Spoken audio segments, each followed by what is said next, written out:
అందరికీ నమస్తే. ఎప్పుడెప్పుడు అని వెయిట్ చేస్తున్నటువంటి భారత్ బడ్జెట్ 2024 అండ్ 25 ఆర్థిక సంవత్సరానికి సంబంధించి కేంద్ర ఆర్థిక మంత్రి నిర్మలా సీతారామన్ గారు ఈరోజు పార్లమెంట్లో బడ్జెట్ ప్రవేశపెట్టారు. మరి దేనికి ఎంత కేటాయించారు ఏంటి అనేటువంటి అంశాలని మాట్లాడుకునేదానికి ముందుగా అద్భుతమైనటువంటి చీరకట్టులో దాదాపుగా ఇది 9వసారి అంటే రికార్డు స్థాయిలో ఒక ఆర్థిక మంత్రి దేశ బడ్జెట్ ను ప్రవేశపెట్టడం మాత్రం ఒక చారిత్రకమైనటువంటి విషయం అయితే మనకి పార్లమెంట్ లో కనబడతా ఉంది. ఇక మేడం గారు బడ్జెట్ ప్రవేశపెడతా ఉంటే మన భారత ప్రధాని నరేంద్ర మోదీ గారు చప్పట్లు కొడతా ఉన్నటువంటి సన్నివేశం కూడా ఈ రోజు మనం పార్లమెంట్ లో చూసాం. మరి ప్రధానంగా దేనికి బడ్జెట్ ఎక్కువ కేటాయించారు అనేటటువంటి అంశాలను తీసుకుంటే మాత్రం ప్రధానంగా టోటల్ బడ్జెట్ 48.21 లక్షల కోట్ల రూపాయల బడ్జెట్ ను మాత్రానికి ఈ రోజు పార్లమెంట్ లో ప్రవేశపెట్టారు. మరిగా ప్రధానంగా చూసుకుంటే వ్యవసాయానికి 1.51 లక్షల కోట్ల బడ్జెట్ అయితే మరి కేటాయించారు. ఇది ప్రతి గవర్నమెంట్ చెప్తున్నాం, కేంద్ర ప్రభుత్వాన్ని రాష్ట్ర ప్రభుత్వాన్ని వ్యవసాయం కేటాయించారు. ఎంతవరకు అమలు అవుతుంది? నిన్నే మనం అనుకున్నాం అసలు ముంపుకు గురైన గ్రామాలు వ్యవసాయం చేజారిపోయింది, చేతికి వచ్చే పొలాన్ని నాశనం అయిపోయింది. ఇప్పుడు ఇన్ని పెడుతున్నారు, ఈ డబ్బు ఇది ఎక్కడి వరకు వెళ్తుంది? అయితే దీన్ని ఎట్లా చూపిస్తారంటే ఇప్పుడు పిఎం కిసాన్ ఇస్తా ఉన్నారు. పిఎం కిసాన్ డబ్బులు వచ్చేసేసి ఓ రైతుకి ఎకరానికి 6,000 రూపాయలు ఇస్తా ఉంటారు. అది 3 దశలలో 2,000 రూపాయలు ఇస్తా ఉండటంతో పాటు ఇక ఎరువులకు సంబంధించి సబ్సిడీలు ఉంటాయి.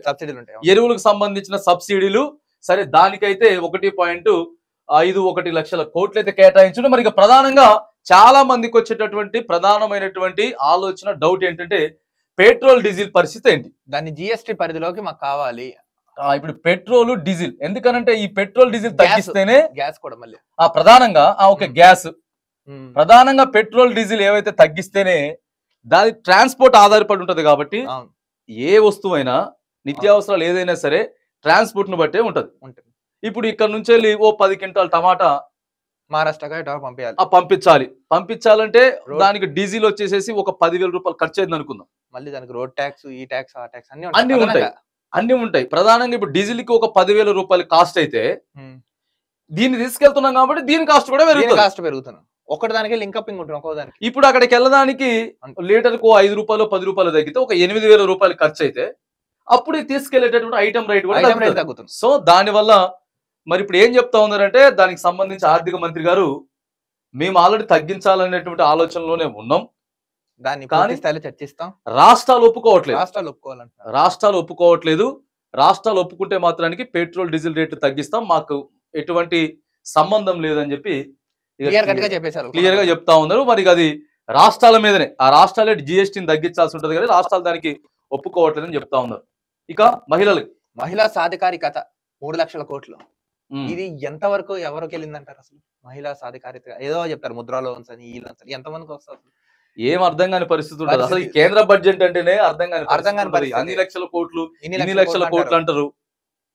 మరి ఎటు పోతుంది, ఏమైతుంది, ఏందనేది మాత్రం కొద్దిగా కుటీర పరిశ్రమ మహిళలకి ఇప్పుడు అదేంటి డ్వాక్రా సంఘాలు, నెక్స్ట్ ఈ మహిళా సంఘ శ్రీనిధులు అని అవన్నీ ఉంటాయి కదా, దానికి సంబంధించి మరి 3 లక్షల కోట్లు కేటాయిస్తున్నామని చెప్తా ఉన్నారు. నెక్స్ట్ ముఖ్యంగా చూడండి, యువత కోసం పిఎం ప్యాకేజ్ అంటే 1.48 లక్షల కోట్లు కేటాయించారంట. అంటే ఇది ఏ విధంగా అంటారు? అంటే ఇక నిరుద్యోగ కల్పన ఏదైతే ఉంటుందో కోచింగ్ సెంటర్లు కొన్ని నడిపిస్తా ఉంటారు. ఇక ఆ తర్వాత మొత్తం ఒక 5 స్పెషల్ ప్యాకేజీలు దీంట్లో ఉన్నాయట. దాదాపుగా పిఎం ప్యాకేజ్ 5 ప్యాకేజెస్ అని చెప్పేసి 1 అంటే స్కాలర్షిప్లు కొంతమందికి విదేశాలు వెళ్ళి చదువుకునే వాళ్ళకి ఫీజు రియంబర్స్మెంట్, వాళ్ళకి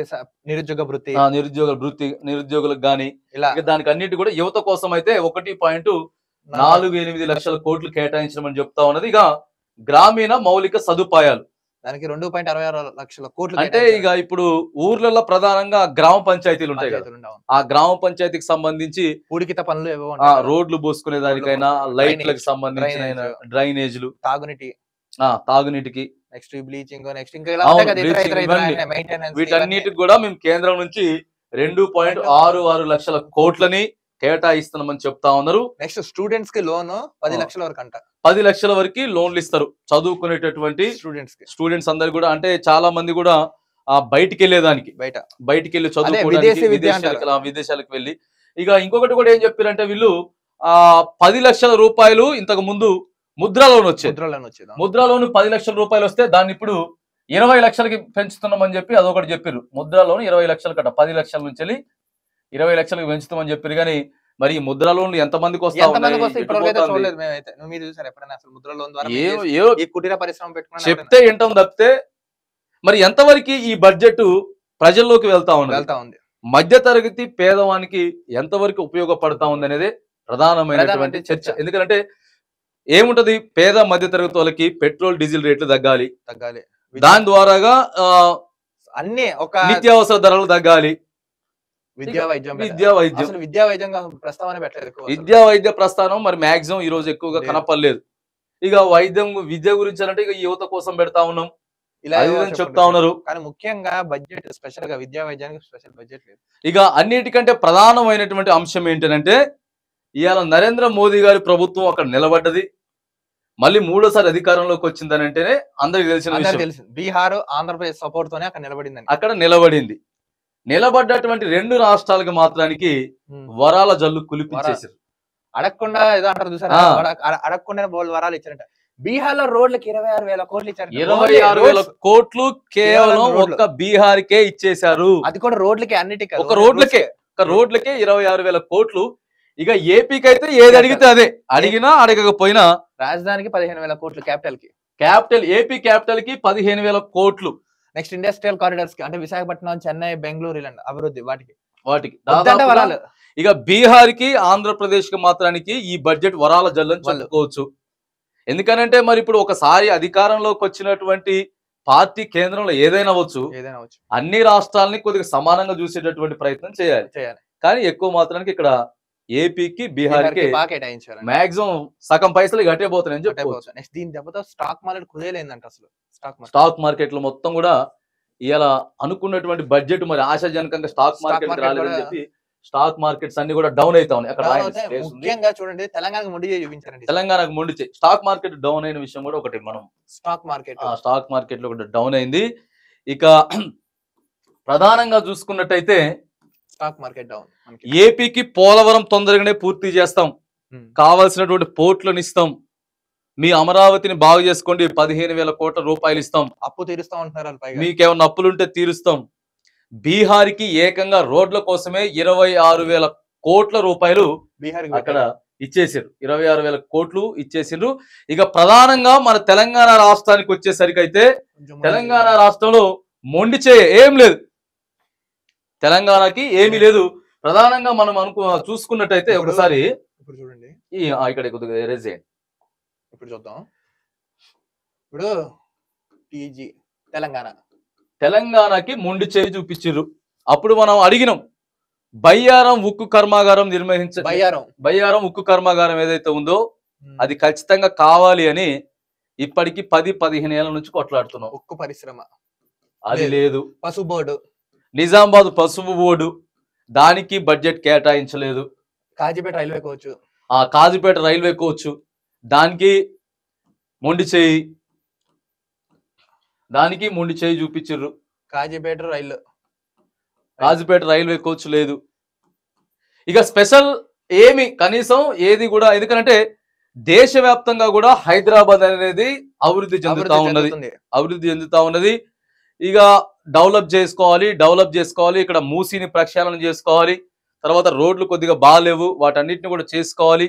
కొన్ని ఏవైతే ఫ్లైఓవర్లు ఉన్నాయో, ఇరుకుగా ఏదైతే ఉన్నాయో ఫ్లైఓవర్లు, వాటన్నిటిని కూడా కొద్దిగా విశాలంగా చేసుకోవాలి. వీటితో పాటు గ్రామీణ నలుమూల ప్రాంతాలు కూడా అభివృద్ధి చేస్తూ వెళ్ళాలి. కనీసం కొంత ప్యాకేజ్ కూడా హైదరాబాద్ కి కూడా కనీసం గ్రామీణ అభివృద్ధి అన్నారు.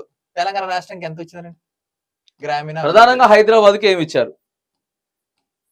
సో ఏదేమైనా కానీ కొంత ఆశాజనకంగా మాత్రానికి లేని బడ్జెటే కనబడతా ఉన్నది. మరి కొంచెం మాత్రమే ఒక క్లారిటీ లేకుండా ఉన్నటువంటి బడ్జెట్ అయితే. రైల్వే లైన్స్ లో ఎక్కువ రైల్వే ప్రాజెక్ట్స్ చేస్తాను, రైల్వే ప్రాజెక్ట్స్ లేదు. నెక్స్ట్ ఈ కాళేశ్వరం ఇవన్నీ నెక్స్ట్ స్టేట్ కి సంబంధించిన అప్పు మేము ఆదుకుండా సపోర్ట్ లేదు. అరే కాళేశ్వరం అంతకు ముందు కేంద్రమే వచ్చి చూసి పరిశీలించింది, మేము ఇక్కడ దాన్ని జాతీయ హోదా ఇస్తామని చెప్పారు. ఆ జాతీయ హోదా లేదు.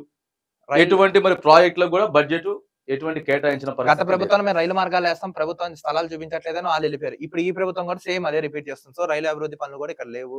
సో ఇక ఏదేమైనా కానీ అప్పు, రాష్ట్రం అప్పు ఉంది. దీనికి సపోర్ట్ సెంట్రల్ సపోర్ట్ ఉంటుందంటే అది కూడా లేదు. సెంట్రల్ సపోర్ట్ లేదు. తెలంగాణ మాత్రానికి మొండి చేయి అయితే చూపించిర్రు. ఒక ఏపీ బీహార్ కి మాత్రానికి వరాల జల్లు కురిపించి ఆశాజనకంగా లేదు. ఏమేమి తగ్గుతా ఉంది అంటే కొద్దిగా గోల్డ్ ఒకటి కొంచెం తగ్గుతున్నారు. ఇప్పుడు చూడండి gold, silver, gold, mobile phone రేట్లు కొద్దిగా తగ్గుతాయి. మొబైల్ చార్జర్స్, యాక్సెసరీస్, ఈ ఎలక్ట్రానిక్స్ వస్తువులు ఏవైతే ఉన్నాయో ఆ కొద్దిగా దానికి సంబంధించిన పరికరాలు తగ్గుతాయి అని చెప్తా ఉన్నారు. నెక్స్ట్ ఇవి కస్టమ్ ట్యాక్స్ అన్ని తగ్గిస్తా అని చెప్పారు. కస్టమ్ ట్యాక్సెస్ అన్ని కూడా తగ్గిస్తామని చెప్తా ఉన్నారు. ఆన్లైన్ షాపింగ్స్ కి డ్రెస్సెస్, ఈ బ్యాంక్స్ క్రెడిట్ కార్డ్ చార్జెస్. అవును. నెక్స్ట్ కొన్ని చోట్ల అంటే కొంచెం మారుమూరు ప్రాంతంలో కరెంట్ బిల్లుస్ లో డిస్కౌంట్, ఇలా కొంచెం.